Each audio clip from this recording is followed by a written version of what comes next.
नमस्कार. किमंतु लाईव्हमध्ये आपले मनपूर्वक स्वागत. प्रश्न आणि उत्तरे या मालिकेमध्ये आपला आजचा विषय आहे राजपूत कोण होते, भारतीय की परकीय. हा विषय घेण्याचं कारण असं आहे की छत्रपती शिवाजी महाराजांनी स्वतःची वंशावळी राजपूत वंशातल्या सिसोदिया वंशाशी जुळवली होती राज्याभिषेक प्रसंगी, आणि भोसले घराण्याचा मूळ पुरुष हा सिसोदिया वंशातला होता असं स्वतः छत्रपती शिवाजी महाराजांनीच म्हटलं होतं. त्यामुळे छत्रपती शिवाजी महाराज यांचा संबंध राजपूत घराण्याशी येतो. आपला मराठा समाज पण ज्या अनेक वंशांनी मिळून बनलेला आहे त्याच्यामध्ये राजपूत वंश देखील एक आहे. कित्येक मराठा कुटुंबियांची जी नाळ आहे ती राजपूत वंशांशी जाऊन जुळते. त्यामुळे कित्येक जे आपले मराठी मित्र आहेत त्यांनाही नेहमी उत्सुकता लागून राहिलेली असते की जसा आम्हाला मराठ्यांचा इतिहास माहीत आहे तसा राजपूतांचा पण इतिहास कळावा आणि आमच्या घराण्याचा मूळ इतिहास कळावा. त्याच्याही पुढे जाऊन राजपूत नेमके होते कोण आणि ते भारतामध्ये त्यांची उत्पत्ती कशी झाली, कोणत्या काळामध्ये राजपूत भारतामध्ये उदयाला आले, कोणापासून उदयाला आले, कसे आले, या गोष्टीचं औत्सुक्य जेवढं मराठा समाजाची उत्पत्ती कशी झाली ही आपल्या सर्वांना आहे तेवढंच राजपूत समाजाची उत्पत्ती कशी झाली तेवढं आपल्या सर्वांना आहे. आपल्या मराठा समाजातील ज्या काही मित्रांचा संबंध राजपूत कुळाशी आहे त्यातल्या काही आपल्या दर्शक मित्रांनी मला विनंती केली की राजपूतांची उत्पत्ती कशी झाली यावर आपण एक व्हिडिओ बनवावा, म्हणून आज आपण हा व्हिडिओ बनवत आहोत. व्हिडिओच्या सुरुवातीलाच हे सांगणं गरजेचं आहे की राजपूत कुळाची उत्पत्ती कशी झाली हे या विषयावर जर बोलायचं म्हटलं, खोलामध्ये जाऊन सगळ्या गोष्टींची चिकित्सा करायची म्हटली, संशोधन करायचं म्हटलं, पुरावे तपासायचे म्हटले आणि सगळ्या गोष्टी एकामागोमाग एक सविस्तर किंवा एका आपण म्हणतो की सुसंगतीने सांगायच्या म्हटल्या तर कदाचित 10 दिवस पण कमी पडतील. एवढा राजपूत कुळांचा इतिहास मोठा आहे, राजपूत समाजाचा इतिहास मोठा आहे. त्यामुळे इथे आपण आत्ता राजपूत समाजाच्या उत्पत्तीबद्दल वेगवेगळ्या मान्यवरांनी जे वेगवेगळे सिद्धांत मांडलेले आहेत त्या सिद्धांतांची फक्त चर्चा करणार आहोत. कोणत्या लेखकाने किंवा कोणत्या इतिहासकाराने काय म्हटलं ते मी थोडंसं वाचून दाखवेल, कारण वाचून दाखवणं भाग आहे. जसं त्यांनी म्हणलं आहे तसंच आपण बोललं गेलं पाहिजे. त्यामुळे मी कोणत्या इतिहासकारांनी काय म्हटलं ते वाचून दाखवेल आणि त्याच्यावर थोडीशी चर्चा करणार आहोत आपण की कोणते वेगळे वेगळे मतप्रवाह आहेत राजपूत समाजाच्या उत्पत्तीबद्दल किंवा निर्मितीबद्दल आणि कोणत्या इतिहासकाराचं नेमकं काय मत आहे. मतभिन्नता नेमकी कशाबद्दल आहे, याला मी वाद हा शब्द वापरत नाही आहे, मतभिन्नता म्हणतो आपण की मतभिन्नता नेमकी कशाबद्दल आहे त्याच्याबद्दल आपण चर्चा करणार आहोत. आणि आजचा जो व्हिडिओ आहे तो एक प्रास्ताविक आहे किंवा एक सारांश आहे असं आपण समजूयात. खोलामध्ये जाऊन आपण प्रत्येक गोष्टीची इथे मीमांसा करत नाही आहोत. प्रत्येक इतिहासकाराने जे संशोधन केलेलं आहे त्या इतिहासकारांच्या संशोधनाचा सारांश काय होता तो आपण इथे बघणार आहोत. आणि व्हिडिओच्या शेवटी थोडक्यामध्ये आपल्याला काही निष्कर्ष काढता येतो आहे का त्याच्याबद्दल आपण विचार करणार आहोत. तर आपण सुरुवात करूयात नेहमीप्रमाणे आपल्या विषयाला. आता विषयाला सुरुवात करण्याच्या आधी एक गोष्ट नेहमीप्रमाणे डिस्क्लेमर म्हणतो आपण तो देणं गरजेचं आहे की या व्हिडिओकडे कोणीही राजपूत समाजाच्या उत्पत्तीबद्दलचं संशोधनपर व्हिडिओ म्हणून बघू नये. इतरांनी जे संशोधन करून सारांश काढलेला आहे त्या सारांशाचा आपण फक्त परामर्श घेतो आहोत, थोडासा त्यांच्या सारांशाचा आपण विचार करतो आहोत. हा व्हिडिओ एक प्रकारे आपण म्हणतो तसा उजळणी व्हिडिओ आहे, हा संशोधनपर व्हिडिओ नाही आहे. इतरांनी केलेल्या आपण उजळणी करतो आहोत. त्यामुळे कमेंट करताना पण कोणी फार खोलामध्ये जाऊन कमेंट या व्हिडिओवर करू नयेत अशी माझी इच्छा आहे. आपल्याला एखादी शंका असेल तर तुम्ही निश्चित विचारू शकता मला, परंतु तुम्ही या व्हिडिओमध्ये एखादी गोष्ट का बोलला नाही किंवा तुमच्याकडून राहून गेली किंवा हे असंच आहे ते तसंच आहे, मला माहीत आहे बऱ्याच गोष्टी आहेत त्या होणार नाही आहेत या थोड्याशा व्हिडिओमध्ये बोलून, म्हणूनच आधी हा डिस्क्लेमर देणं गरजेचं आहे, म्हणून तो देतो आहे. आता आपण विषयाकडे वळूयात नेहमीप्रमाणे. तर राजपूत समाजाच्या उत्पत्तीचा आपण जेव्हा विचार करतो तेव्हा वेगवेगळे विद्वान जी मतं मांडतात त्या वेगवेगळ्या विद्वानांमध्येच राजपूत समाजाची उत्पत्ती कशी झाली याच्याबद्दल एकमत नाही आहे. सर्वसाधारणपणे 2 मतप्रवाह आढळतात राजपूत समाजाच्या उत्पत्तीबद्दल. एक म्हणजे राजपूत हे इथलेच भारतातले स्थानिक लोक आहेत, आदिवासी लोक आहेत किंवा ब्राह्मण समाजातील लोक असतील, त्यांच्या पूर्वजांपासून राजपूत समाजाची उत्पत्ती झाली, हा एक मतप्रवाह आहे. आणि दुसरा मतप्रवाह असा आहे की सम्राट हर्षवर्धनचं साम्राज्य लयाला गेल्यानंतर ज्या वेळेला भारतामध्ये थोडी अनागोंदी निर्माण झाली, उत्तरेकडून अनेक शक, कुशाण, हूण यांनी आक्रमणं केली भारतावर. ते लोक आले, ते लोक इथेच स्थिरावले, कायमचे सामायिक झाले, हिंदू समाजामध्ये त्यांना सामावून घेण्यात आलं आणि त्यांना नंतर क्षत्रियत्वाचा दर्जा देण्यात आला.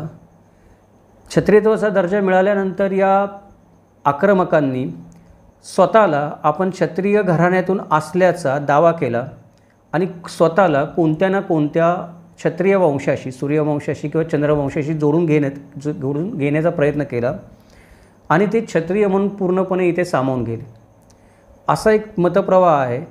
त्याच्यामुळे हे जे परकीय आक्रमक इथे येऊन सामावून गेले त्यांचे वंशज म्हणजे राजपूत आहेत, म्हणून राजपूत परकीय आहेत असा काही इतिहासकारांचा दावा आहे किंवा मांडणी आहे.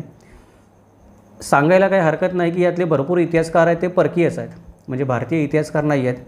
त्यामुळे ते परकीय इतिहासकारांनी ही गोष्ट जाणून बुजून केली का अभ्यासाने केली ते कळायला मार्ग नाही आहे. ते प्रत्येक पुस्तकाचा खोलात जाऊन विचार करून आपल्याला त्याच्यामधून सत्य शोधावं लागेल. पण इथे फक्त एवढी गोष्ट आपण लक्षात ठेवूयात. दुसरा जो मतप्रवाह आहे तो दुसरा मतप्रवाह असा आहे की राजपूत हे प्राचीन घराण्यांचे किंवा ब्राह्मणांचे वंशज आहेत आणि काही विशिष्ट परिस्थितीमुळे या लोकांना राजपूत म्हटलं गेलं, असा एक दुसरा मतप्रवाह आहे. याच्या पलीकडे जाऊन एक तिसरा मतप्रवाह असा आहे राजपूतांच्या उत्पत्तीबद्दल की सर्वच्या सर्व राजपूत कुटुंब ही गुर्जरांचे वंशज आहेत. आता हे सगळ्यात जुनं आणि वादग्रस्त असं मत आहे की सगळेचे सगळे राजपूत हे गुर्जरांचे वंशज आहेत, कारण गुर्जर हे परदेशी वंशाचे लोक आहेत. जर सर्वच्या सर्व राजपूत कुटुंबांना आपण गुर्जरांचे वंशज म्हणलं तर मग सर्वच्या सर्व राजपूत आपोआपच परदेशी ठरतात आणि नंतर ते लोक भारतीय समाजामध्ये सामावले गेले, क्षत्रिय गणले गेले, राजपूत म्हणले गेले. असं लोक या गोष्टीचा एक प्रकारे काय करतात की आपण म्हणतो की सादरीकरण करतात की ह्या मुद्द्याचं अशा प्रकारे लोक प्रमाण द्यायचा प्रयत्न करतात की गुर्जरांनी भारतामध्ये आक्रमण केलं, ते इथे झाले, इथेच सामायिक झाले, स्थिरावले, त्यांनी इथेच लग्न केली आणि या गुर्जरांचेच राजपूत वंशज आहेत. त्याच्यासाठी गुर्जरांचे जे संदर्भ आहेत ते गुर्जरांचे संदर्भ 6व्या शतकानंतर आपल्याला आढळून येतात की जेव्हा परकीय भारतामध्ये घुसले त्याच्याबरोबर गुर्जर पण आले. इथे एक गोष्ट लक्षात घेण्याची आहे की शक, हूण, कुशाण आणि गुर्जर हे वेगळे आहेत. शक, हूण, कुशाण या 3 लोकांनी समाजाने जेव्हा आक्रमण केलं बाहेरून आक्रमकांनी आपल्यावर, त्यावेळेला त्यांच्यासोबत गुर्जर हा समाज देखील भारतामध्ये आला असा एक प्रघात आहे, असं एक मानलं जातं. कारण 6व्या शतकामध्ये जेव्हा ही आक्रमणं झाली तेव्हाच गुर्जर समाजाचा इतिहास आपल्याला सापडतो.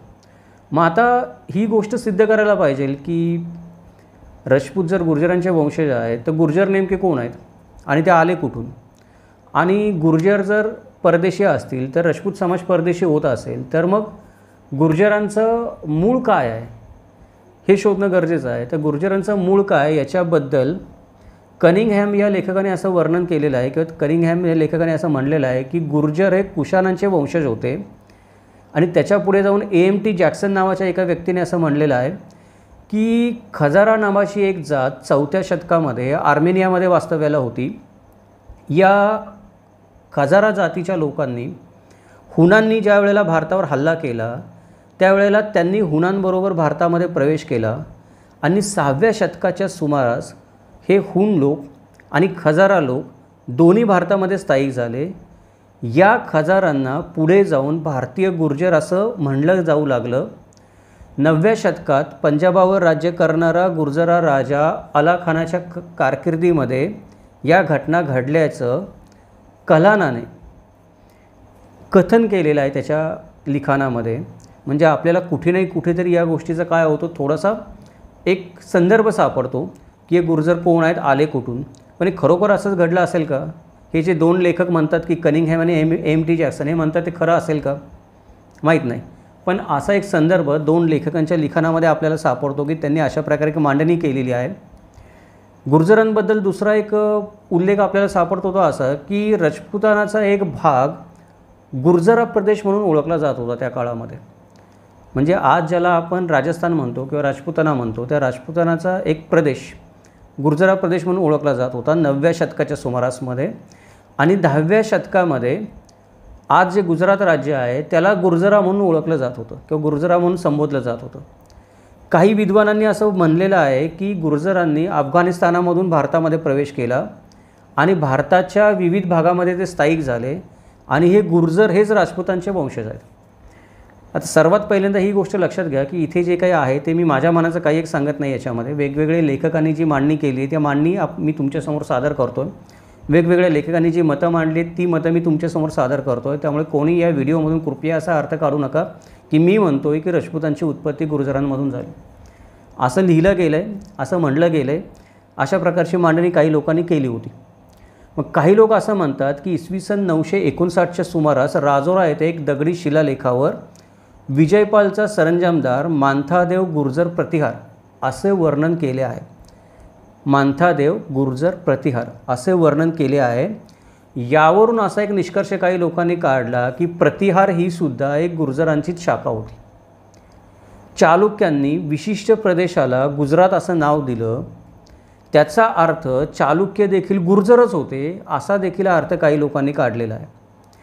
पृथ्वीराज रासोने देखील, म्हणजे पृथ्वीराज रासो हा जो ग्रंथ आहे त्या ग्रंथामध्ये देखील असं वर्णन आलेलं आहे की प्रतिहार, चालुक्य, परमार आणि चौहान या 4 राजपूत कुळांची उत्पत्ती होती ती यज्ञकुंडामधून झालेली आहे, म्हणजे अग्निकुंडामधून झालेली आहे. याचा अर्थ असा होतो की ही 4 राजपूत कुळं भारतामध्ये आधीपासून नव्हती, त्यांची उत्पत्ती नंतर झालेली आहे. यातली जी 2 कुळं आहेत प्रतिहार, चालुक्य यांचा संदर्भ आपल्याला गुर्जरांशी कुठेतरी जुळलेला शिलालेखावर किंवा इकडे तिकडे नावाच्या संबंधाने जुळालेला दिसतो, म्हणून त्यांना गुर्जर म्हटलं जाऊ शकतं. जर चालुक्य आणि परमार हे जर गुर्जर असतील किंवा चालुक्य आणि प्रतिहार हे जर गुर्जर असतील तर याचा अर्थ असा होतो की हे परकीय वंशाचे लोक आहेत. मग हा जो शिलालेख सापडला आहे तो शिलालेख आणि चालुक्यांनी जे गुजरातला चालुक्यांनी जे एका विशिष्ट प्रदेशाला गुजरात असं नाव दिलं त्याच्यावरून काही लोकांनी अशी मांडणी केली आहे की चालुक्य आणि प्रतिहार हे गुर्जरांचा भाग होते. ज्या अर्थी ते गुर्जरांचीच एक शाखा होते त्या अर्थी ते परकीय असले पाहिजेत, म्हणून राजपुतांमधला एक भाग परकीय वंशाचा असला पाहिजे अशी काही लोक मांडणी करताना आपल्याला दिसून येतात. याचा सारांश असा आहे की अनेक विद्वानांनी असं वर्णन केलेलं आहे की राजपुतांची सर्वच्या सर्व 32 कुळं परकीय गुर्जरांपासून उद्भवलेली आहेत. काही लोकांनी म्हणलेलं आहे असं किंवा बऱ्याच लोकांचं असं मत आहे प्रामाणिकपणे की 32च्या 32 कुळं गुर्जरांपासून उद्भवलेली आहेत. हे सर्वच्या सर्व राजपूत लोक त्यामुळे गुर्जर होते, त्यामुळे परदेशी होते आणि नंतर त्यांना क्षत्रियाचा दर्जा मिळाला. हा एक मतप्रवाह आपण म्हणतो किंवा ही एक भूमिका किंवा अशा प्रकारची एक वेगळी मांडणी काही लोक राजपूत समाजाच्या उत्पत्तीबद्दल करताना आपल्याला दिसतात. पण खरोखर तसं आहे का? सगळ्यांनाच ही गोष्ट मान्य आहे का की राजपूत परकीयांचे वंशज आहेत म्हणून? नाही. आपल्या देशामध्ये जे काही आधुनिक इतिहासकार होऊन गेले त्यातल्या काही आधुनिक इतिहासकारांना हे मत मान्य नाही आहे आणि त्यांनी ही गोष्ट स्वीकारलेली नाही आहे की राजपूत आहेत ते परकीयांचे वंशज आहेत. त्याचं कारण असं आहे की या आधुनिक इतिहासकारांचं मत असं आहे या गोष्टीला विरोध करण्यामागे की खजरांनाच गुर्जर म्हणतात. म्हणजे खजरा जी जात आहे जी मगाशी आपण म्हटलं की हुन आणि कुशाणांबरोबर ती भारतामध्ये आल्याने स्थिरावली, ते खजराच गुर्जर आहेत कशावरून? आणि त्या गोष्टीचा आपल्याला आत्ता काही पुरावा देता येणं शक्य नाही की एक आर्मेनियामध्ये 4थ्या शतकात राहत असणारे खजारा लोकच गुर्जर म्हणून आहेत, ते निश्चित नाही आहेत. आणि सगळ्यात महत्त्वाची गोष्ट म्हणजे ही जी काही गोष्ट नेहमी सांगितली जाते पृथ्वीराज रासो ग्रंथाच्या निमित्ताने की 4 कुलं अग्नीमधून उत्पन्न झाली आहेत, त्याच्यामध्ये परमार वगळता उर्वरित 3 कुलांनी त्या अग्नीमधून उत्पन्न झाले आहे ते मान्य करायला नकार दिलेला आहे. म्हणजे परमार, त्याच्यानंतर आपण मगाशी बघितलं की प्रतिहार, चालुक्य आणि सोळंकी. तर याच्यामध्ये 4 कुलांमध्ये आपण जे म्हणतो सोळंकी नाही, प्रतिहार, चालुक्य, परमार आणि चौहान 4 कुलं आहेत. याच्यामध्ये परमार वगळता चौहान, प्रतिहार आणि चालुक्य या लोकांनी असं म्हणलं की आम्ही अग्निकुलामधून उत्पन्न झालेलो नाही आहोत. त्याचं कारण हे आहे की जर ते अग्निकुलामधून उत्पन्न झाले असं जर म्हणायला लागले तर त्याचा अर्थ असा होतो की ते परकीय आहेत, ते गुर्जरांचे वंशज आहेत, मग लोक त्यांना गुर्जरांचे वंशज म्हणतील.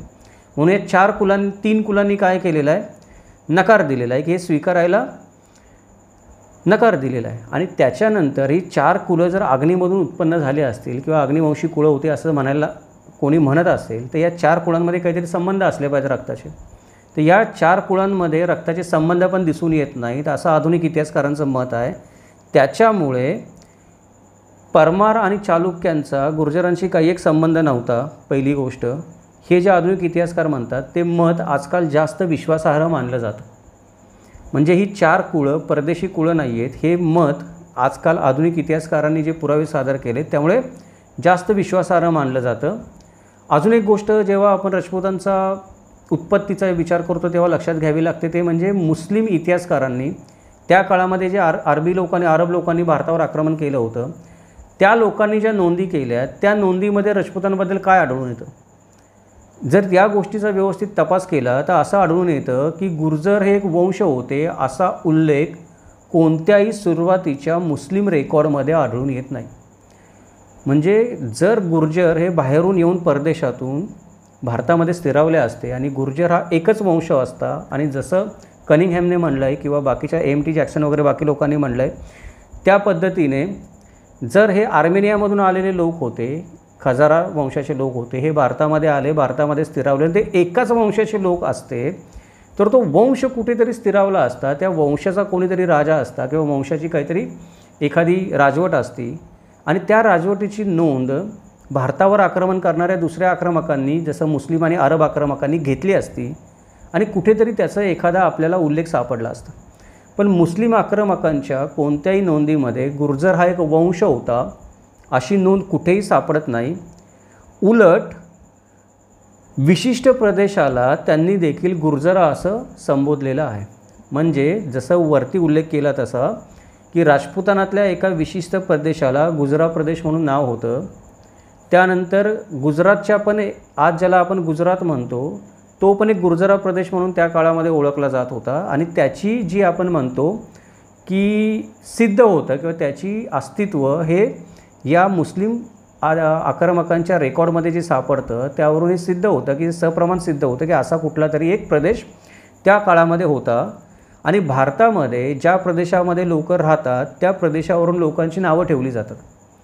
म्हणजे एखादा माणूस गुजरातमध्ये राहत असेल त्याला गुजराती म्हणलं जातं, राजस्थानामध्ये जात असलेल्याला राजस्थानी म्हणलं जातं, बिहारी म्हणलं जातं, महाराष्ट्रातल्या मराठा म्हणलं जातं, अशी नावं ठेवली जातात. त्यामुळे कदाचित गुर्जरा या नावावरून प्रतिहार किंवा चालुक्यांना गुर्जरा समजलं गेलं असेल. त्या प्रदेशाच्या नावावरून गुर्जर ह्या प्रदेशाच्या नावावरून त्यांना गुर्जरा शाखेशी संबंधित समजण्याची चुकबुल काहीतरी झाली असावी असं काही आधुनिक इतिहासकारांचं मत आहे. हे लोक गुर्जर शाखेशी संबंधित नसावेत पण ते गुर्जर नावाचा प्रदेश जो होता जो त्यावेळेला ओळखला जात होता त्या प्रदेशामध्ये मोठ्या संख्येने राहत असावेत म्हणून त्यांना गुर्जर म्हणलं गेलं असावं असं काही आधुनिक इतिहासकारांचं मत आहे. आणि त्या जर आपण थोडासा तर्काने विचार केला तर ते पटण्यासारखं पण जास्त आहे. याच्यानंतर एक अरब विद्वान सुलेमान आणि अबू जैद म्हणून आहेत. त्यांनी जुर्जाचे राज्य म्हणून एका प्रदेशाचं वर्णन केलं आहे. ते जुर्जाचे राज्य आहे ते बहुतेक त्यांनी गुर्जर प्रदेशासाठी जुर्जा हा शब्द वापरला असावा असं आधुनिक इतिहासकारांचं मत आहे. आणि म्हणून आधुनिक इतिहासकारांनी राजपूत हे कुल गुर्जरांचा वंशज होतं. म्हणजे गुर्जर पहिल्यांदा खजारा आहेत का नाहीत आणि असतील तरी एक वंश आहेत का नाहीत याच्याबद्दल पण अनिश्चितता आहे. आणि जरी मान्य केलं की खजाराच गुर्जर आहेत आणि गुर्जर हाच एक वंश आहे तरी पण गुर्जरा प्रदेशामध्ये राहणारे लोक म्हणून जर कोणी राजपुतांना गुर्जर समजत असेल तर आपण त्यांना गुर्जर म्हणू शकत नाही त्या प्रदेशामध्ये राहतात म्हणून. आणि ते गुर्जर आहेत म्हणून त्यांना परदेशी म्हणायचं तर हे ते बिलकुल करू शकत नाहीत. त्याच्यामुळे आधुनिक इतिहासकार ही गोष्ट मान्य करायला नकार देतात की सर्व राजपूत गुर्जर समवंशाचे होते, समाजाचे होते आणि मग गुर्जर समाजाचे होते म्हणून ते परकीय होते. आता याच्याबद्दल जे लोक म्हणतात की राजपूत होते ते परकीय होते त्यांची मतं काय आहेत. मग कोण लोक आहेत जे म्हणतात की राजपूत परकीय होते. त्याच्यामध्ये कर्नल टॉडचं नाव आहे ते फार अग्रक्रमाने येतं की कर्नल टॉडने राजस्थानचा इतिहास आणि पुरातन वस्तू या संदर्भाने जे काही लिहिलं त्याच्यामध्ये त्याने असं घोषित केलं की राजपूत लोक जे होते ते सिथियन वंशाचे होते. हे कर्नल टॉडचं मत आहे. खरोखर तसं असेलच असं नाही. कर्नल टॉडने जो एक सिद्धांत मांडला त्याच्या सिद्धांताप्रमाणे हे सिथियन वंशाचे लोक होते. शक, कुशाण, हून आणि परदेशी लोकांच्या ज्या चालीरीती होत्या, म्हणजे कर्नल टॉड राजपूत लोकांना सिथियन वंशाशी जोडायचा प्रयत्न करतो आहे. कर्नल टॉड राजपूत लोकांच्या चालीरीतींना परकीयांच्या चालीरीतीशी जोडायचा प्रयत्न करतो आणि ते चालीरीतींशी जोडून तो हे दाखवायचा प्रयत्न करतो आहे की इथल्या राजपूतांच्या चालीरीती आणि सिथियन लोकांच्या परकीयांच्या चालीरीती जुळतात, म्हणून राजपूत लोक परकीय आहेत. अशी मांडणी करताना कोण दिसतं आहे? कर्नल टॉड नावाचा लेखक आपल्याला दिसतो, ज्याला राजस्थानच्या इतिहासामध्ये पुष्कळ लोक ओळखतात किंवा महाराष्ट्रामध्ये पण आपले पुष्कळ महाराष्ट्रीयन मित्र ओळखतात. ते मला कर्नल टॉडचा रेफरन्स देत असतात वेगवेगळ्या वेळेला.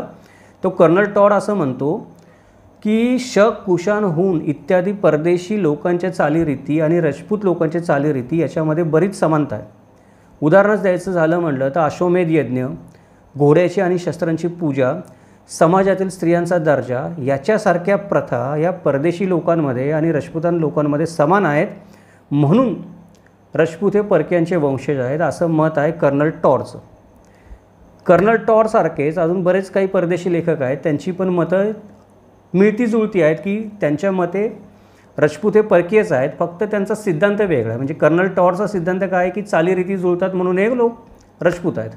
दुसरे एक लेखक आहेत विल्यम ब्रूक, त्यांचा राजपूतांच्या उत्पत्तीचा सिद्धांत वेगळा आहे. ते पण राजपूतांना परकीयच सिद्ध करू पाहतात, पण कशा प्रकारे सिद्ध करू पाहतात तर त्यांचं असं म्हणणं आहे विल्यम ब्रूकचं म्हणणं आहे की कर्नल टॉड म्हणतो तो बरोबर आहे. आणि अजून एक गोष्ट ते ॲड केली विल्यम ब्रूकने कर्नल टॉडच्या बोलण्यामध्ये, ती ही की राजपूतांची अनेक कौटुंबिक नावे ही परकीयांच्या आक्रमण काळातील विशेषतः हुणांच्या काळात शोधली जाऊ शकतात. म्हणजे राजपूत कुटुंबामध्ये आज जी नावं आढळून येतात ती नावं हून ज्या लोकांनी जे भारतावर आक्रमण केलं त्या हून लोकांच्या नावाशी जुळतात, म्हणून कर्नल टॉड म्हणतो तशा चालीरीती परकीयांशी जुळतात म्हणून, आणि ही नावं पण हुणांशी जुळतात म्हणून विल्यम ब्रूकचं असं म्हणणं आहे की राजपूत लोक आहेत ते परकीय लोक आहेत. त्याच्यानंतर पुढे जाऊन विल्यम ब्रूक असं म्हणतो की गुर्जर देखील परदेशी होते आणि हुणांच्या आक्रमणाच्या वेळेला हे गुर्जर लोक भारतामध्ये आले, त्यांनी हिंदू धर्म स्वीकारला, भारतीयांशी विवाह संबंध जोडले, अनेक राजपूत कुटुंबांना जन्म दिला. त्याच्यानंतर राजपूत लोकांचा जो वंश होता त्या राजवंशापैकी सौरवंश किंवा चंद्रवंश याच्याशी आपला संबंध प्रस्थापित केला. तशा प्रकारे स्वतःला त्या वंशामध्ये स्थापित करण्याचा प्रयत्न केला आणि ते इथलेच होऊन राहिले, पण होते मुळात परकीय. आता हे मत कोणाचं आहे? विल्यम ब्रूक आणि कर्नल टॉड या दोघांचं मत आहे. अजून एक गृहस्थ आहेत, त्यांचं नाव आहे डॉक्टर V.A. स्मिथ. हे पण कर्नल टॉड आणि विल्यम ब्रूकच्या मताचं समर्थन करताना आपल्याला दिसतात. Doctor V.A. स्मिथांचं म्हणणं असं आहे की राजपूतांची उत्पत्ती ही हुणांपासून झाली आहे. म्हणजे कर्नल टॉड म्हणतो की सिथियन लोकांपासून झाली आहे, विल्यम ब्रूक म्हणतो की हुन आणि सिथियन दोघांपासून झालेली आहे. Doctor V.A. स्मिथ म्हणतात की हून लोकांपासून झालेली आहे. त्यांचा सिद्धांत आहे की राजपूतांची उत्पत्ती हून लोकांपासून झाली आहे आणि त्याच्यासाठी त्यांनी असं निरीक्षण नोंदवलं आहे की हून लोकांच्या आक्रमणामुळे भारतावर फार मोठा परिणाम घडून आला, भारतीय समाजामध्ये फार मोठे सामाजिक बदल घडून आले, अनेक नवीन शासक राजवंशांची स्थापना झाली भारतामध्ये. त्यातले कित्येक राजवंश जे होते ते परकीय राजवंश होते, म्हणून राजपूत कुटुंबामध्ये बरेच लोक परदेशी आहेत आणि इतर अनेक निम्न क्षत्रिय कुटुंबांमधील आहेत. Doctor V.A. स्मिथ यांचं असं म्हणणं आहे की हून लोकांनी भारतावर आक्रमण केल्यानंतर हुणांचं आक्रमण एवढं प्रचंड होतं की त्याच्यामुळे भारतीय समाजामध्ये अत्यंत उलथापालथ घडून आली. बऱ्याच गोष्टींमध्ये बऱ्याच चालीरीती ज्या होत्या त्या चालीरीती बदलल्या, हुणांच्या चालीरीती भारतीय लोकांनी स्वीकारल्या. हून लोक भारतामध्ये शासक झाले, त्याच्यामुळे हून लोकांच्या संस्कृतीचा भारतावर पगडा पडला आणि हे परदेशी लोक नंतर स्वतःला क्षत्रिय म्हणून घेऊ लागले, भारतीय समाजामध्ये सामावले गेले, शासक होते म्हणून यांना वरिष्ठ दर्जा मिळाला आणि इतर अनेक लोक जे होते, जे हून कबिल्यामधले लोक होते, त्यांना त्यांच्या दर्जाप्रमाणे क्षत्रिय म्हणून पण निम्न क्षत्रिय दर्जाचे लोक म्हणून भारतीय समाजामध्ये सामावून घेण्यात आलं. आता हे परकीय 3 इतिहासकार आहेत, हे अशी मांडणी करत आहेत की राजपूत लोक आहेत ते परकीय आहेत. मग भारतीय लोक काय म्हणतात किंवा भारतीय इतिहासकार काय म्हणतात? तर भारतामधले पण 2 इतिहासकार असे आहेत की ज्यांचं असं म्हणणं आहे की परकीय आक्रमकांना हिंदू समाजामध्ये घेतल्यामुळे राजपूतांची उत्पत्ती झाली. हे दोन इतिहासकार आहेत, डॉक्टर ईश्वरी प्रसाद आणि डॉक्टर भांडारकर. यांचं असं म्हणणं आहे की राजपूतांना, हे जे लोक आहेत, हे दोन लेखक आहेत, डॉक्टर ईश्वरी प्रसाद आणि डॉक्टर भांडारकर, त्यांनी देखील या 3 परकीय इतिहासकारांनी जो राजपूतांच्या परकीय उत्पत्तीचा सिद्धांत मांडला आहे तो मान्य केला आहे. डॉक्टर ईश्वरी प्रसाद जे आहेत ते राजपूतांना कमी जन्मलेले क्षत्रिय मानत नाहीत, परंतु ते हे मान्य करतात की परकीय आक्रमकांना हिंदू समाजामध्ये सामावून घेतल्यामुळे राजपूतांची उत्पत्ती झालेली आहे.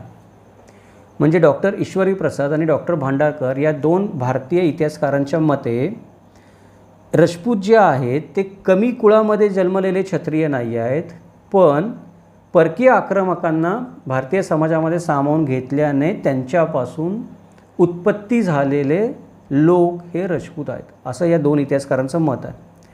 त्याच्यानंतर या 3 परकीय इतिहासकारांना आणि 2 भारतीय इतिहासकारांना समर्थन करणारे, म्हणजे त्यांचं जे मत आहे की राजपूत हे परकीय आहेत, या मताचं समर्थन करणारं एक उल्लेख आपल्याला राजपूतांच्याच प्रथा परंपरा आणि चालीरीतींमध्ये मिळतो. या प्रथा परंपरा प्रचलित समजुती ज्या काय आहेत त्या कोणत्या ना कोणत्या तरी ग्रंथामधून येत असतात, जो ग्रंथाला समाज मानत असतो. असाच एक ग्रंथ चांद बरदाई या पृथ्वीराज चव्हाणाच्या दरबारी कवीने लिहिलेला होता. हा चांद बरदाई असं म्हणतो की राजपूतांचा उगम यज्ञाच्या अग्नीमधून झाला. त्याच्या मते परशुरामाने सर्व क्षत्रियांचा नाश केला तेव्हा प्राचीन ऋषींनी वैदिक धर्माच्या रक्षणासाठी आबू पर्वतावर यज्ञ केला. त्या यज्ञातून 4 वीरांचा जन्म झाला आणि या वीरांचे वंशज चौहान, सोलंकी किंवा चालुक्य, परमार आणि प्रतिहार या 4 प्रमुख राजपूत घराण्यामध्ये होते. मग ही जी कथा सांगितली जाते, ही कथा पण काय करते, एक प्रकारे राजपूत परकीय आहेत याचं समर्थन करते. याचा अर्थ काय आहे की राजपूत हे नव्हतेच भारतामध्ये. जेव्हा यज्ञ केला गेला आबू पर्वतावर त्यावेळेला ते यज्ञामधून उपस्थित झाले किंवा यज्ञामधून प्रकट झाले. तर या गोष्टीचा अर्थ असा घेतला जाऊ शकतो की ही 4 कुळं अचानक भारतामध्ये प्रकट झाली, तर ती यज्ञामधून प्रकट झाली असं एक पारंपरिक ग्रंथामध्ये म्हणलं जातं किंवा प्रचलित समजुतीमध्ये म्हणलं जातं. पण त्याचा जर आपण विवेकाने तर्काने अर्थ घ्यायचा म्हटला तर ते अचानक बाहेरून कुठून तरी असले पाहिजेत राजस्थानामध्ये, असा त्याचा अर्थ होतो. म्हणून ही कथा पण काय केली जाते की ही कथा पण राजपूत परकीय आहेत हे विधान सिद्ध करण्यासाठी पूरक कथा म्हणून वापरली जाते. जे लोक राजपूतांना परकीय सिद्ध करायच्या मागे लागलेले आहेत ते या कथेचा वापर अशा पद्धतीने करून घेताना आपल्याला दिसतात. पण मग हे झालं की काही परकीय लेखक, काही परकीय इतिहासकार, 3 परकीय इतिहासकार, 2 भारतीय इतिहासकार आणि ही कथा, हे सगळं मिळून काही लोक मागे लागलेले आहेत राजपूतांना परकीय सिद्ध करायचे. पण सगळेच लोक तसं म्हणतात का? सगळ्याच लोकांची तशी मान्यता आहे का? नाही. भारतामध्ये काही इतिहासकार असे पण आहेत ज्यांचं वेगळं म्हणणं आहे. त्याच्यामध्ये प्रमुख आहेत पंडित गौरीशंकर ओझा. त्यांचं असं म्हणणं आहे की राजपूत प्राचीन क्षत्रिय घराण्यांचे वंशज आहेत. राजपूत परकीय नाही आहेत, राजपूत प्राचीन क्षत्रिय घराण्यांचे वंशज आहेत. त्यांनी त्यांच्या राजपूतानाचा इतिहास या पुस्तकात राजपूत परकीय आहेत या दृष्टिकोनाचं खंडन केलेलं आहे. आणि ते म्हणतात की कर्नल टॉडने भारतात स्थायिक झालेल्या परदेशी लोकांच्या चालीरीती आणि राजपूत यांच्यातील समांतरता राजपूत परदेशी मताचे आहेत हे सिद्ध करण्यासाठी वापरली. पण त्याच्यामध्ये तसा काही अर्थ प्रतीत होत नाही. त्याचं कारण हे आहे की कर्नल टॉड असं म्हणतो की बाहेरचे लोक इथे आले, त्यांच्या चालीरीती इथल्या लोकांनी स्वीकारल्या, म्हणून राजपूतांच्या चालीरीती आणि बाहेरच्या लोकांच्या चालीरीती जुळतात. इथे पंडित गौरीशंकर ओझा असं म्हणतात की बाहेरचे लोक भारतात आले हे ठीक आहे, ते हुन, कुशाण, शक कोणी असतील, पण त्यांच्या चालीरीती भारतीय लोकांनी स्वीकारल्या नाहीत, भारतीय लोकांच्याच चालीरीती त्यांनी स्वीकारल्या, म्हणून त्यांच्या चालीरीती आणि भारतीय लोकांच्या चालीरीती जुळलेल्या दिसतात. कारण यापैकी बहुतेक प्रथा ज्या होत्या त्या बहुतेक प्रथा म्हणजे अश्वमेध यज्ञ असेल, घोड्यांची पूजा करणं असेल किंवा स्त्रियांचा उच्च दर्जा असेल, या प्रथा भारतीय समाजामध्ये आधीपासून आढळून येतात. त्यामुळे पंडित गौरीशंकर ओझा यांचं म्हणणं असं आहे की कर्नल टॉड म्हणतो ते चुकीचं आहे. वास्तवात असं घडलेलं आहे की इथल्या लोकांच्या चालीरीती परकीयांनी स्वीकारलेल्या आहेत, म्हणून राजपूत जे आहेत ते राजपूत परदेशी होत नाहीत. राजपूत परदेशांच्या प्रथा पाळत नाहीत, उलट परदेशी लोक जे इथे येऊन स्थिरावले तेच लोक भारतीयकरण होण्याच्या प्रक्रियेमध्ये त्यांनी भारतीयांच्या प्रथा स्वीकारल्या आणि भारतीयांच्या परंपरा ते लोक पाळत आहेत. पुढे जाऊन राजपूत वंश किंवा शारीरिक वैशिष्ट्याच्या आधारावर परदेशी वंशाच्या असल्याचे मान्य केले जाऊ शकत नाही, असं पंडित शंकर ओझांचं मत आहे. म्हणजे आपण म्हणतो की एखादा माणूस एखाद्या वंशाचा आहे का हे जर ठरवायचं असेल तर एखादा ग्रीक माणूस आहे, त्याची शरीरयष्टी आणि भारतीय माणसाची शरीरयष्टी पाहिली तर लगेच कळतं की हा माणूस भारतीय आहे. किंवा एखादा आफ्रिकन निग्रो आणि भारतीय माणूस यांची जर शरीरयष्टी पाहिली किंवा शारीरिक बनावट पाहिली तर लगेच कळतं की हा आफ्रिकी निग्रो माणूस आफ्रिकेतला आहे, हा माणूस भारतातला आहे. तर राजपूत लोकांची ठेवण किंवा त्यांची शरीरयष्टी आणि बाहेरून जे हुन, शक, कुशाण वगैरे लोक इथे आले म्हणतो त्यांची ठेवण आणि शरीरयष्टी बघितली तर पंडित शंकर ओझा यांच्या मतानुसार, गौरीशंकर ओझा यांच्या मतानुसार की ती जुळत नाही आहेत. त्याच्यामुळे राजपूत लोक हे त्यांच्याशी जुळत नाहीत, त्यांची शारीरिक ठेवण जुळत नाही आहेत, म्हणून राजपूत लोक हे भारतीय आहेत, ते परदेशी नाही आहेत. इथल्याच राजपूत प्राचीन घराण्यांचे वंशज आहेत, क्षत्रिय घराण्यांचे वंशज आहेत असं पंडित शंकर ओझांचं मत आहे. आणि पंडित शंकर ओझा यांच्या मताचं डॉक्टर चिंतामणी नावाचे एक इतिहासकार आहेत ते पण समर्थन करतात. त्यांचं पण मत पंडित शंकर ओझा यांच्यासारखंच आहे. आधुनिक इतिहासकार जे आहेत, ज्याच्यामध्ये भरपूर इतिहासकार येतात ज्यांनी आधुनिक काळामध्ये जे जन्माला आले आहेत किंवा आधुनिकरित्या राजस्थानचा इतिहास सांगतात, त्याच्यामध्ये doctor R.C. Mujumdar, doctor Hariram आणि डॉक्टर दशरथ शर्मा हे 3 नावं प्रामुख्यानं घ्यावी लागतात. या 3 इतिहासकारांचं मत असं आहे की राजपूत हे प्राचीन क्षत्रिय किंवा ब्राह्मण समाजाचे वंशज आहेत. फरक समजून घ्या. पंडित शंकर ओझा यांचं मत असं आहे, पंडित गौरीशंकर ओझा यांचं मत असं आहे की राजपूत हे क्षत्रिय घराण्यांचे वंशज आहेत. आणि या 3 आधुनिक इतिहासकारांचं मत असं आहे की राजपूत प्राचीन क्षत्रिय किंवा ब्राह्मण या घराण्याचे वंशज. इथे एक ब्राह्मण हा एक नवीन काय झाला पैलू जोडला गेलेला आहे. राजपूत कोण आहेत त्याला एक नवीन कोण जोडला गेलेला, नवीन अँगल जोडला गेलेला आहे. आधी परकीय इतिहासकार म्हणत होते की राजपूत परकीय आहेत, ते हुन, शक, सिथियन, गुर्जर, खजारा कोणाचे तरी वंशज आहेत. म्हणजे हा एक मतप्रवाह झाला. पंडित गौरीशंकर ओझा म्हणतात की राजपूत क्षत्रियांचे वंशज आहेत, हा एक मतप्रवाह झाला. आता त्यात तिसरा मतप्रवाह अजून जोडला गेला कुठला की राजपूत ब्राह्मणांचे वंशज आहेत. कोण म्हणतं? हे 3 इतिहासकार म्हणतात. यांचं म्हणणं असं आहे की बहुतेक राजपूत कुटुंब प्राचीन क्षत्रिय किंवा ब्राह्मण कुटुंबांचे वंशज आहेत. अर्थातच सगळ्यांचं जे नाव सांगितलं जातं की काही कुटुंबांचा वंश आहे, तो वंश जे नाव सांगितलं जातं की त्या वंशाच्या मूळ पुरुषाचं नाव सांगितलं जातं किंवा वंशावळी सांगितली जाते ती संशयास्पद आहे, ती नावं आणि वंशावळी जुळत नाही. पण डॉक्टर R.C. मुजुमदार यांचं असं म्हणणं आहे की फक्त आणि फक्त राजपूतांच्या आणि परकीयांच्या चालीरीती जुळतात, म्हणून राजपूतांना परकीय मानलं जाऊ शकत नाही. अर्थात परकीयांना हिंदू समाजात स्वीकारलं गेलं आणि त्यांना क्षत्रियाचा दर्जा दिला, परंतु भारताची राजकीय सत्ता जी होती ती हिंदू धर्मात नवीन धर्मांतरांच्या हाती गेली आहे हे तथ्य आपल्याला स्वीकारण्यास परवानगी देत नाही. हे लिहिलं आहे त्यांनी, थोडं त्यांच्या भाषेमध्ये अवघड लिहिलं आहे, ते मी थोडंसं समजावून सांगतो. की मुजुमदार साहेबांचं म्हणणं असं आहे की डॉक्टर R.C. मुजुमदार की राजपूत समाज हा ब्राह्मण वंशापासून बनलेला असू शकतो, पण राजपूतांना तुम्ही परकीय म्हणू शकत नाही कारण त्यांच्या चालीरीती परकीयांशी जुळतात. तसंच परकीयांना हिंदू समाजात स्वीकारलं गेलं, त्यांना क्षत्रियाचा एक दर्जा दिला गेला, भले खालच्या क्षत्रियाचा पण दर्जा दिला गेला, खालच्या रीतीच्या क्षत्रियाचा. त्यांनी इथं राज्य पण स्थापन केलं. भारताची राजकीय सत्ता हिंदू धर्मात नव्यानं आलेल्या या परकीयांच्या हातामध्ये गेली, म्हणून आपण सगळ्याच्या सगळ्या राजपूतांना परकीय म्हणू शकत नाही. म्हणजे परकीयांनी भारतात येऊन हिंदू धर्म स्वीकारला आणि राजकीय सत्ता प्रस्थापित केली, म्हणून सगळे राजपूत हे परकीय आहेत असं म्हणू शकत नाहीत, असं म्हणणं आहे डॉक्टर R.C. मुजुमदार यांचं. त्यांचं म्हणणं असं आहे की सम्राट हर्षाच्या मृत्यूनंतर भारत देशामध्ये जी अनास्था पसरली आणि सम्राट हर्षाचं जे प्रचंड साम्राज्य भारत देशावर पसरलं होतं, तिथले सर्व मांडलिक राजे स्वतंत्र झाले किंवा काही ठिकाणी सम्राट हर्षाचे राजपुत्रच राज्य करत होते. त्या सगळ्यांनी स्वतःला शासक म्हणून घोषित केलं त्या प्रदेशाचा.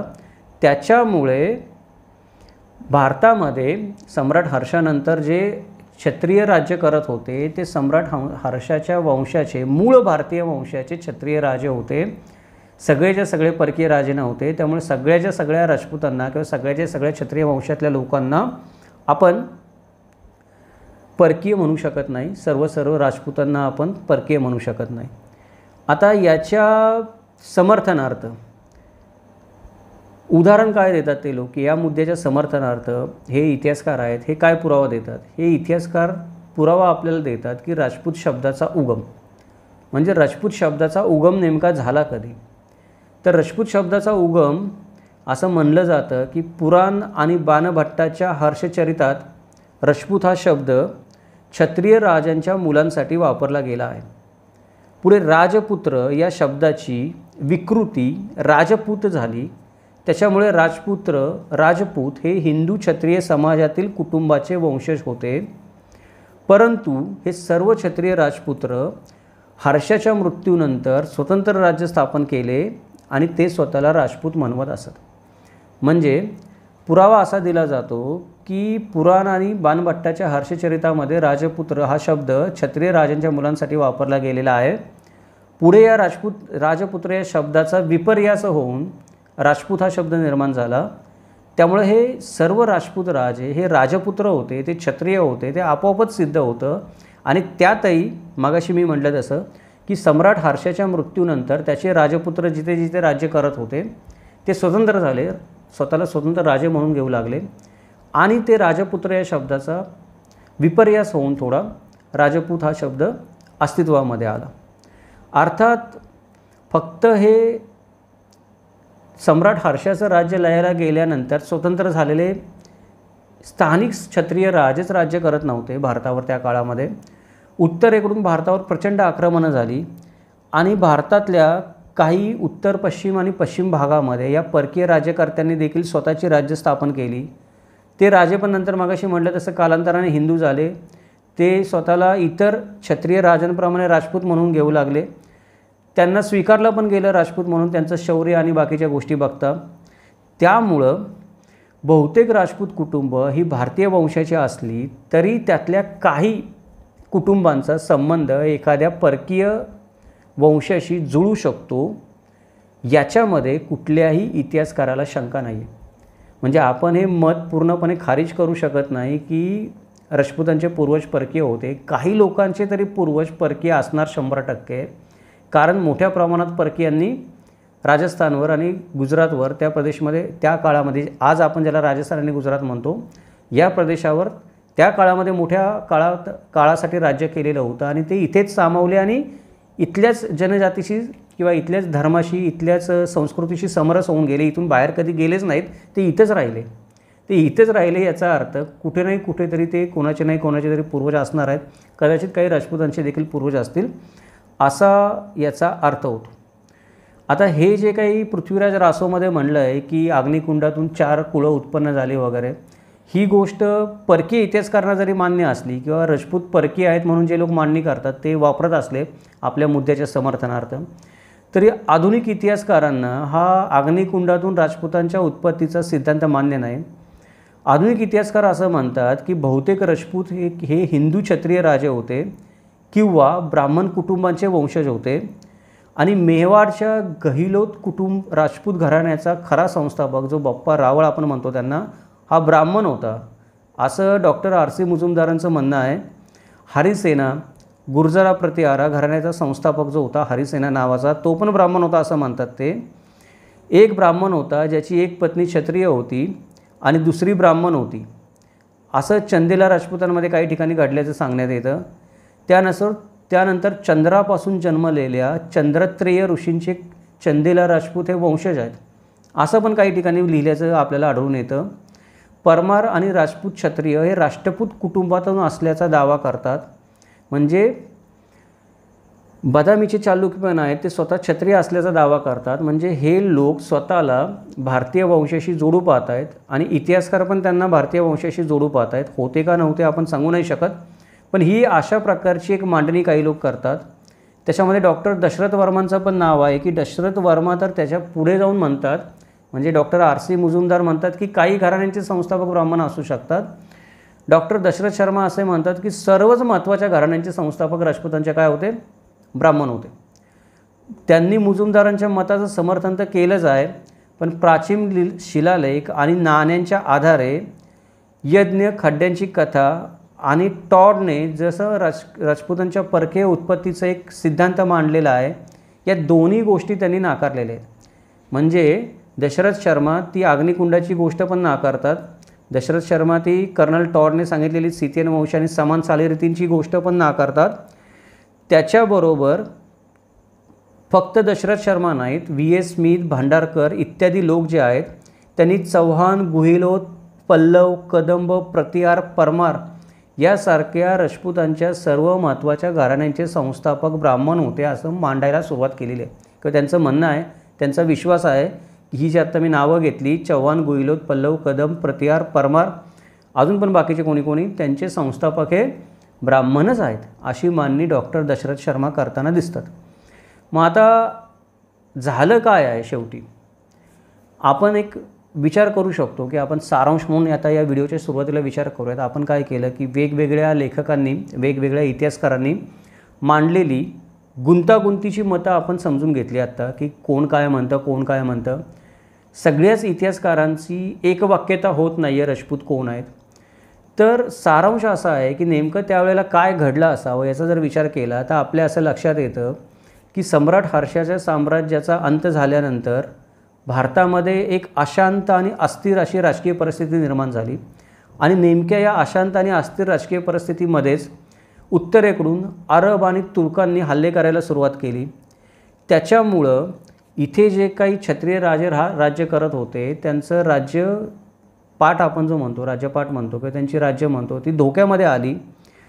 अनेकदा प्राचीन भारतामध्ये अनेक वेळा ज्या वेळेला परकीयांकडून आक्रमणं झाली त्यावेळेला काही ब्राह्मणांनी आपली संस्कृती आणि धर्माच्या रक्षणासाठी शस्त्रे उचलली आणि त्यांनाच पुढे जाऊन क्षत्रिय राजपूत आणि शेवटी राजपूत म्हणलं गेलं असं मत आहे या आधुनिक इतिहासकारांचं. सगळ्या लोकांचं नाही, पण आधुनिक इतिहासकारांचं मत आहे की ब्राह्मणांनी या परकीय आक्रमणाला विरोध करण्यासाठी शस्त्र उचलली आणि ते लढायला लागले, म्हणून त्यांना नंतर क्षत्रिय, त्याच्या पुढे जाऊन क्षत्रिय राजपूत, नंतर राजपूत म्हणलं जाऊ शकलं, अशी मांडणी केली जाते. वेगळे इतिहासकार वेगळी मतं मांडतात राजपूत समाजाच्या उत्पत्तीबद्दल. अजूनही आजच्या तारखेपर्यंत राजपूत समाजाची उत्पत्ती नेमकी कोणापासून झाली याचं कोणीही उत्तर देऊ शकलेलं नाही. कोणामध्येही त्याच्यामध्ये एक वाक्यता आढळत नाही. लोक भांडतायत एकमेकांशी, ज्याला जे मत पडतं आहे त्या मताला धरून सर्वसामान्य राजपूत समाजातले लोक पण भांडतायत एकमेकांशी आणि मोठमोठे इतिहासकार पण भांडतायत एकमेकांशी. ते भांडण अजून चालूच आहे, कोणत्या निष्कर्षापर्यंत आलेलं नाही आहे. पण सर्वसाधारणपणे की राजपूत हे परकीय वंशाचे होते हे मत आज मानलं जात नाही भारतामध्ये. काही कुटुंबाची उत्पत्ती परकीयांपासून झाली असावी या गोष्टीला लोक मान्यता देतात किंवा लोक मानतात की हा सगळेच काही भारतातले नसतील, काही थोडेफार तरी परकीय लोक असणारच आहेत. काही राजपुतांचे पूर्वज जे आहेत ते परकीय असणारच आहेत, कारण त्या परकीयांनी तेवढा काळ इथे राज्य केले राजपुतानामध्ये.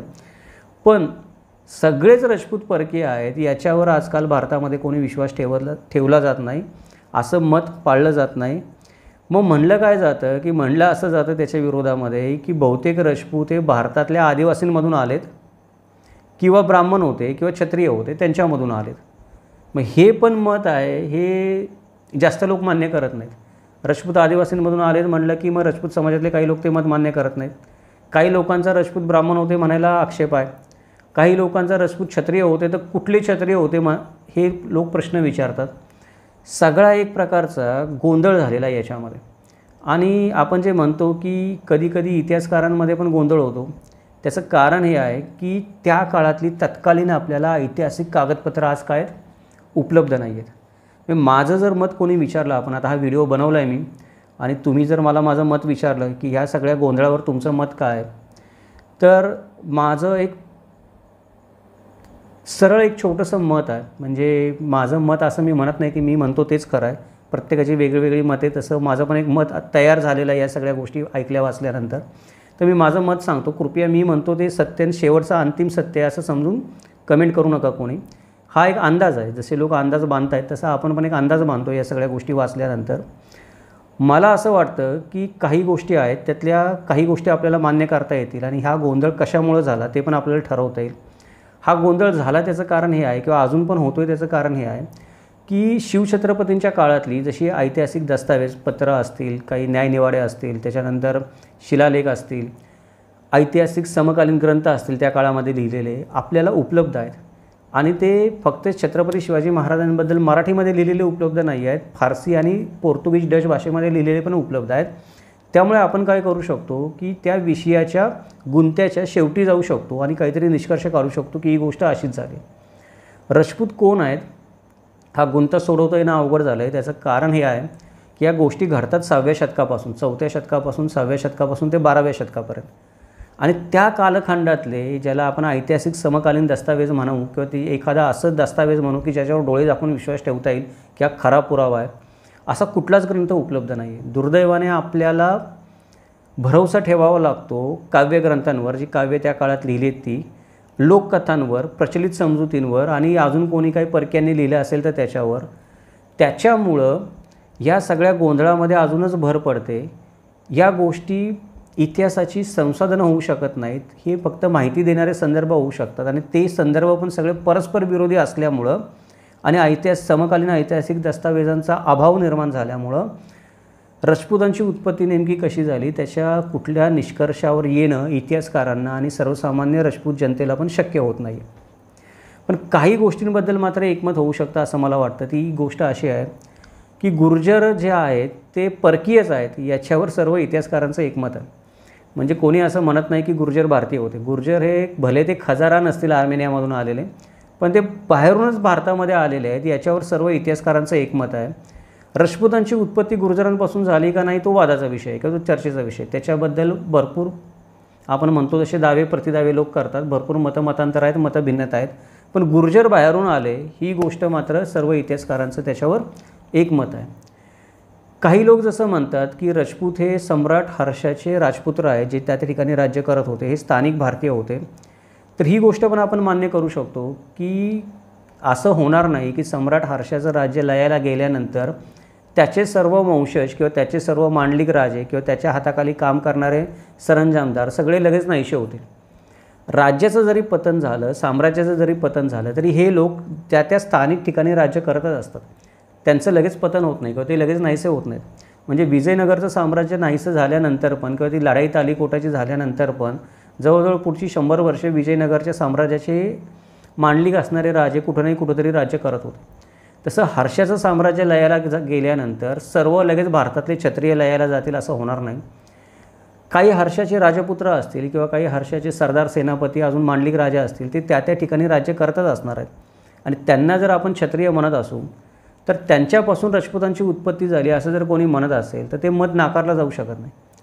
नक्कीच काही राजपूत राजांची उत्पत्ती सम्राट हर्षाचं साम्राज्याचं पतन झाल्यानंतर मागे जे कोणी राजपुत्र राहिले किंवा मांडलिक राजे राहिले त्यांच्यापासून झालेले असणार आहे. काही म्हणतोय मी, सगळ्या नाही, सर्वस्वी नाही होऊ शकत, पण आपण हे काही राजांची झाली असू शकते हे मान्य करू शकतो. दुसरी गोष्ट की काही लोक असं म्हणतात की राजपूत हे सिथियन, हूण आणि कुशाणांचे वंशज आहेत. तर जेवढ्या मोठ्या प्रमाणात या सिथियन, हूण आणि कुशाण लोकांनी भारतावर वर्षानुवर्ष आक्रमणं केली आणि ते इथून परत गेलेच नाहीत, ते इथेच राहिले, इथंच स्थिरावले, त्यांनी इथलाच धर्म स्वीकारला आणि जास्त करून ते उत्तर पश्चिम प्रदेशात आणि त्यातही राजपुताना आणि गुजरातमध्येच राहत होते. तर नक्कीच काही लोकांचे वंशज त्या सिथियन, हूण आणि कुशाण लोकांचे वंशज आज आपल्यामध्ये असणार आहेत. त्यातले काही राजपूत असू शकतात, म्हणायला काहीच वावगं नाही त्याच्यामध्ये, बिलकुल असू शकतात. पण काही, सगळेच आपण असं म्हणू शकत नाही की राजपूत परकीय आहेत, पण काही नक्की असणार. काही घराण्यांचा तरी पूर्वज आपण म्हणतो की यातल्यापैकी एखादा परकीय घराणं असू शकतं, कारण तेवढ्या परकीय घराण्यांनी राजपुतानावर राज्य केलेलं आहे. आता काही लोक म्हणतात की राजपूत हे ब्राह्मणांचे वंशज आहेत, असू शकेल, पण त्याचे पुरावे या लोकांना देता येत नाहीत. की तेवढे आपण म्हणतो की आधुनिक इतिहासकारांनी म्हणलं आहे, मग त्यांनी काही पुरावे पण सादर केलेले आहेत.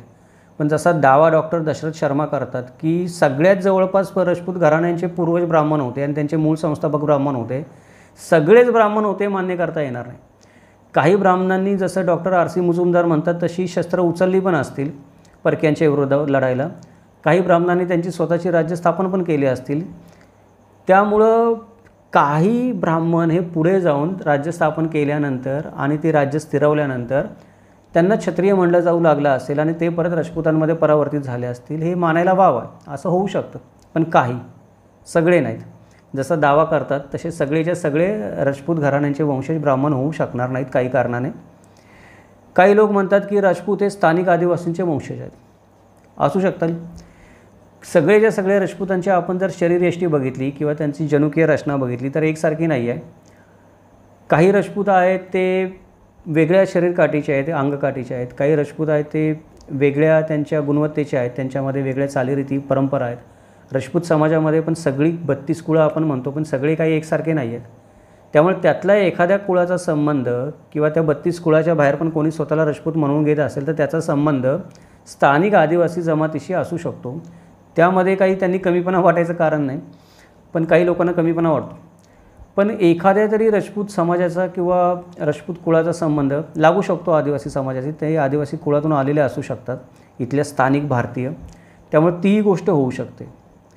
याचा अर्थ काय होतो की जर मला माझं मत विचारलं कोणी तर ह्या सगळ्याच गोष्टी थोड्या थोड्या खऱ्या असू शकतात. पूर्ण कुठलीच गोष्ट खरी असणार नाही. या सगळ्या गोष्टींचं एकत्रीकरण होऊन थोडं होऊन एक मिश्रण होऊन राजपूत हा एक आपण म्हणतो की मिश्रवंशीय समाज, जसा मराठा मी म्हणतो एक मिश्रवंशीय समाज निर्माण झालेला, तसा राजपूत हे पण एक मिश्रवंशीय समाज निर्माण झालेला आहे.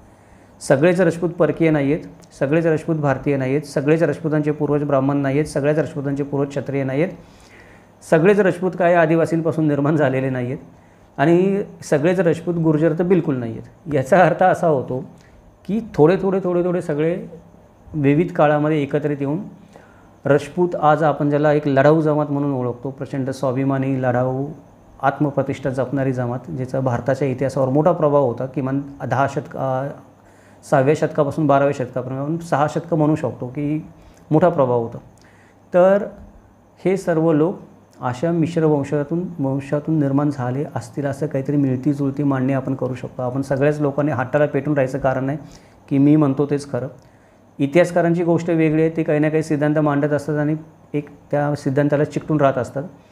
पण समाज कसा घडतो याचा जर आपण विचार केला तर मला जर विचाराल तर समाज घडतो कसा काय, अगदी होमिसेपियन्सच्या काळापासून जर आपण विचार केला की जेव्हा माणूस जंगली याच्यामध्ये राहत होता, वातावरणामध्ये समाजव्यवस्था निर्माण झाली नव्हती, तेव्हापासून आत्तापर्यंत समाज कसा घडतो ह्याचा जर अभ्यास केला तर आपल्याला लक्षात येतं की समाज हा वेगळ्या मिश्र घटकांच्या मिश्रणाने बनत असतो. कारण जर एकच घटक किंवा एकच समाजातला एकच आपण म्हणतो की गट वेगळा राहू लागला तर त्याचा अंत होणारे ठरलेलं आहे. जर तुम्ही एकत्र आला तरच सर्वाईव्ह करू शकता. वर्षानुवर्षे ती घुसळण चालू असते. समाज निर्मिती उत्क्रांतीची प्रक्रिया आहे, ती एका दिवसामध्ये होत नाही. क्रांती झाल्यासारखी हजारो वर्ष ती चालू राहते, शतकानुशतकं चालू राहते. त्यामुळे जसे इतर समाज शतकानुशतकाच्या उत्क्रांतीमधून निर्माण झालेले आहेत एकमेकांमध्ये मिसळून होऊन, तसं राजपूत समाज पण हे जे काही मुद्दे सर्व इतिहासकारांनी मांडलेले आहेत त्यातले थोडे मुद्दे एकत्र येऊन थोडे घटक एकत्र येऊन त्यांच्या मिश्रणाने निर्माण झालेला असला पाहिजे असा माझा अंदाज आहे. मी अंदाज आहे असं म्हणतो, मी स्वतःला इतिहासकार समजत नाही आणि इतर इतिहासकारांसारखं हे मी म्हणतो तेच खरं म्हणून मी काही मांडणी करत नाही. ते लोक जे काही म्हणतात आणि आज विद्यापीठामध्ये जो काही राजपूतांचा इतिहास शिकवला जातो तो इतिहास आपण आत्ता इथे पाहिलेला आहे. माझ्या मनाचं काही मी सांगितलेलं नाही आहे. कृपया कोणी बंदूक घेऊन माझ्याकडे येऊ नका तुम्ही नवीन इतिहास सांगताय म्हणून. हा इतिहास तुम्हाला विद्यापीठामध्ये सिलेबसमध्ये पण शिकवलेला दिसेल. आपण फक्त त्याची मीमांसा केलेली आहे आणि ती मीमांसा ही आहे की नेहमीप्रमाणे त्याचं उत्तर शेवटी तेच येतं की मिश्रणाने बहुवंशीय समाज एकत्र येऊन एका नवीन समाजाचं निर्माण होतो आणि तो नवीन समाज राजपूत अशा प्रकारे निर्माण झालेला असू शकतो. मला वाटतं की इथे आपण थांबूयात आता, कारण याच्यापेक्षा जास्त जर आपण खोलामध्ये जाऊन विचार करायचं म्हटलं तर तो प्रत्येक लेखकाने लिहिलेल्या गोष्टीचा वेगळा विचार करायला लागेल आणि मग एक व्हिडिओ कदाचित 10 तासांचा पण होऊ शकेल, एवढा तो विषय मोठा आहे. त्यामुळे आपण त्यात जात नाही आहोत. हे जे काही आत्ता मी बोललो ते तुम्हाला कसं वाटलं, मी जो अंदाज बांधला तो तुम्हाला कसा वाटतो ते तुम्ही मला कमेंट करून कळवा. तो अंदाजच आहे, ते काही ठाम मत नाही. इतिहासामध्ये आपण अंदाज बांधण्याकरीच काही करू शकत नाही. जेव्हा परिस्थिती गोंधळाची निर्माण होते तेव्हा पुराव्यांच्या अभावी. तर तुमचं मत काय आहे ते तुम्ही सांगा. दुसरी गोष्ट की हे जे काही आपण व्हिडिओ बनवतो समाजाबद्दल, जातीबद्दल किंवा अजून याच्याबद्दल जे इतिहासाबद्दल, ते कोणी त्यातले काही मुद्दे परत एकदा विनंती करून सांगतो की द्वेषपूर्ण भावनेने वापरू नका. कोणाचा द्वेष करण्यासाठी किंवा कोणाला कमीपणा आणण्यासाठी किंवा कोणाला कमी लेखण्यासाठी या व्हिडिओतल्या कुठल्या मुद्द्याचा कुठल्या गोष्टीचा कृपया वापर करू नका. हे त्या उद्देशाने मांडलेले नाही आहेत. आपल्याला 2-4 गोष्टी समजाव्यात, वेगवेगळी मतं वेगवेगळे लोक मांडतात, त्यातून आपल्याला काहीतरी निष्कर्ष काढता यावा किंवा काय गोंधळाची परिस्थिती झाली ते तरी समजावं म्हणून हा व्हिडिओ आपण बनवलेला आहे. कोणाला कमी लेखण्यासाठी किंवा कोणाला श्रेष्ठ लेखण्यासाठी कृपया समाजामध्ये दुही निर्माण करण्यासाठी या व्हिडिओतल्या कुठल्याही मताचा वापर करू नये अशी आपल्या सर्वांना विनंती आहे. पुढच्या व्हिडिओमध्ये आपण भेटूयात अफजल खान वध या मालिकेबद्दल. अजूनही काही प्रश्न माझ्या मित्रांनी मला विचारलेले आहेत, त्या प्रश्नांची उत्तरं देईलच मी. म्हणजे हे जे आता हा जो व्हिडिओ आपण बनवला, कोणीतरी आपल्याला प्रश्न विचारला त्याचं उत्तर देण्यासाठी बनवला. असे भरपूर प्रश्न अजून पेंडिंग आहेत आपल्या यूट्यूब चॅनलवर आपल्या मित्रांनी आपल्याला विचारलेले. तर ते प्रश्नांची उत्तरं देणारे व्हिडिओ मी हळूहळू बनवेनच, थोडे जसं अभ्यास होत जाईल तसं. पण अफजल खान वध या गोष्टीबद्दल बऱ्याच मित्रांनी विचारणा केली आहे की ती सिरीज आता सर तुम्ही चालू करावी, बरेच दिवस पेंडिंग राहिलेली आहे ती. तर पुढच्या व्हिडिओपासून कदाचित आपण अफजल खान वधाचा एखादा व्हिडिओ घेऊ. म्हणजे ती जी मालिका आहे अफजल खान वधाची, त्या मालिकेला आपण सुरुवात करू. आणि बाकीचे जे तुम्ही मला प्रश्न विचारताय ते व्हिडिओ मध्ये मी बनवत जाईन त्या मालिकेच्या. तर अफजल खान वध ही जी मालिका आहे त्याच्यामध्ये आपण अफजल खान वधाचा जो विषय आहे तो अफजल खान वधाचा विषय थोड्या वेगळ्या नजरेने पाहणार आहोत. म्हणजे जसा पुस्तकामध्ये शिकवला जातो किंवा आपल्याला दाखवला जातो तसा नाही. खरोखर जर त्या काळामध्ये तुम्ही तिथे जावलीच्या जंगलामध्ये असता तर परिस्थिती काय असती असा विचार करून आपण या विषयाकडे बघणार आहोत. म्हणजे मी आज त्या जावलीच्या जंगलामध्ये उभा आहे 16व्या शतकामध्ये. 16व्या शतकामध्ये जावलीचं जंगल कसं दिसत असेल, 16व्या शतकामधून तिथून फौज घेऊन जायचं म्हटलं तर काय अडचणी येतील, 16व्या शतकामध्ये मला प्रतापगडला वेढा घालायचं म्हटलं तर काय प्रॉब्लेम येतील, 16व्या शतकामध्ये जर मी जावळी सोडून बाहेरून अफजल खानाशी लढायचं म्हटलं तर माझा काय हाश्र होऊ शकतो. म्हणजे या सगळ्या गोष्टींचा आपण तिथे आहोत असं आपण समजूयात की आपण टाईम ट्रॅव्हल करून मागे गेलो आहोत. मग आपल्याला काय चित्र दिसतं त्या अनुषंगाने आणि वेगवेगळ्या लेखकांनी जे वेगवेगळी गोष्टी सांगितलेल्या आहेत. म्हणजे अफजल खान वधाची घटना 10 वेगळ्या लेखकांनी 10 वेगळ्या पुस्तकात 10 वेगळ्या प्रकारे लिहिलेली आहे. तर नेमकं झालं काय, खरं कोणाला मानायचं, त्या एका दृष्टिकोनाने पण आपण या मालिकेमध्ये विचार करणार आहोत. सत्य काय आहे, अफजल खान नेमका होता कोण याच्याबद्दल कधी भाष्य केलं जात नाही. अफजल खान हा मगरूर होता, गर्विष्ठ होता, दुराभिमानी होता, तो बेजबाबदार होता वगैरे बोललं जातं त्याच्याबद्दल. आणि तो शिवाजी महाराजांना तुच्छ समजत होता म्हणून स्वतःच्या कर्माने मेला वगैरे. तर दुसरी पण बाजू जी आहे की जसं नरहर कुरुंदकर म्हणतात की तुम्हाला औरंगजेब कोण होता हे समजल्याखेरीज तुम्हाला छत्रपती शिवाजी महाराजांची महानता समजणार नाही. तसं अफजल खान कोण होता आणि विजापूरचा दरबार कोण होता हे समजल्याखेरीज आपल्याला शिवाजी महाराजांवर किती मोठं संकट आलं होतं ते समजणार नाही. त्यामुळे त्या मालिकेमध्ये आपण त्या गोष्टींचा पण विचार करणार आहोत. म्हणजे विजापूरच्या दरबाराच्या दृष्टिकोनातून छत्रपती शिवाजी महाराज आणि अफजल खानाच्या दृष्टिकोनातून ही मोहीम याचं काय महत्त्व होतं असा थोडासा एक वेगळ्या विचारसरणीतून वेगळ्या दृष्टिकोनातून आपण ती मालिका आणि त्यातले व्हिडिओ बनवणार आहोत. त्यातला पहिला व्हिडिओ पुढच्या आठवड्यामध्ये येईल. आणि मगाशी मी म्हटलं तसं की तुम्ही लोकांनी जे मला प्रश्न विचारलेत, मित्रांनी आपण सर्वांनी विचारलेत, त्यांची उत्तरं मी देण्याचा प्रयत्न माझ्या परीने करतोच आहे. पण काही पुस्तकं तुम्ही जी मला सुचवता ती पुस्तकं दुर्दैवाने उपलब्ध होत नाहीत इंटरनेटवर किंवा इतरत्र कुठे विकत घ्यायचं म्हटलं तरी पण. त्यामुळे ते व्हिडिओ बनवायला वेळ लागतो. कारण पुस्तक वाचल्याखेरीज मी व्हिडिओ बनवू शकत नाही. कोणीतरी म्हटलं आहे त्या पुस्तकामध्ये लिहिलं आहे, कोणीतरी त्या पुस्तकाचा संदर्भ दिला आहे किंवा एखादी ओळ ते वाक्य त्या पुस्तकातलं तुम्ही मला सांगता की सर या पुस्तकामध्ये ही ओळ अशी लिहिली. तर तेच मी तुम्हाला सांगू इच्छितो मित्रांनो की फक्त एक ओळ लिहिली म्हणून तो व्हिडिओ बनवता येत नाही. ती एक ओळ वाचून ते पूर्ण पुस्तक वाचावं लागतं, विषय समजून घ्यावा लागतो. कधीकधी असं होतं की ती एका ओळीचा अर्थ वेगळा निघतो आणि पुस्तक वाचल्यानंतर कळतं की संपूर्ण विषयाचा अर्थ वेगळा निघतो त्या ओळीतल्या अर्थापेक्षा. त्यामुळे जोपर्यंत मला ते पुस्तक वाचायला मिळत नाही माझ्यासमोर तोपर्यंत मी व्हिडिओ बनवू शकत नाही. म्हणून तुम्ही विचारलेल्या काही प्रश्नांची उत्तरं देण्यासाठीचे व्हिडिओ अजून पेंडिंग आहेत. पण आपण ते जसे होतील तसे बनवूयात हळूहळू. आज आपण इथेच थांबूयात. तुम्हाला हा विषय कसा वाटला ते नेहमीप्रमाणे मला कमेंट करून कळवा. आपल्या यूट्यूब चॅनलला लाईक करा, सबस्क्राईब करा, नोटिफिकेशन बटन ऑन ठेवा जेणेकरून तुम्हाला नवीन विषयांची माहिती देणारे व्हिडिओज ऐकता येतील. तुम्हाला नोटिफिकेशन येईल नवीन व्हिडिओ आल्यानंतर. तोपर्यंत आपण निरोप घेऊयात आजच्या दिवशी. जय महाराष्ट्र, जगदंब.